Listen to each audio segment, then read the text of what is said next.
Hi, I'm Leslie Peck. Today I'd like to talk to you about container gardening.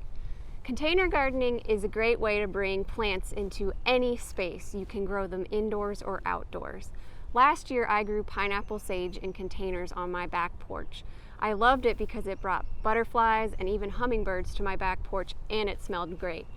You can do that at home too. So here are some tips for how to get started with container gardening. First thing you'll want to do is select a container. Your container should have holes at the bottom so that the water will drain out the bottom of the pot. If you overwater, this saves your plant from being waterlogged and having the roots struggle with that extra water. You'll also want to pick a potting soil. Potting soil does not contain garden soil. It actually contains a lot of different ingredients to help with plant growth and water management. You can pick up potting soil at most garden stores.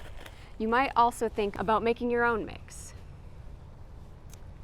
After you've got your pot and your potting soil, you'll want to match your plant to that pot size. If it's a small plant, you don't want to grow it in a huge pot, and if it's a huge plant, you don't want to grow it in a small pot. You want to make sure there's room for the roots to grow and that they can get water. You want to fill your pot loosely. Don't pack your soil in because you want to leave space for water and roots to grow.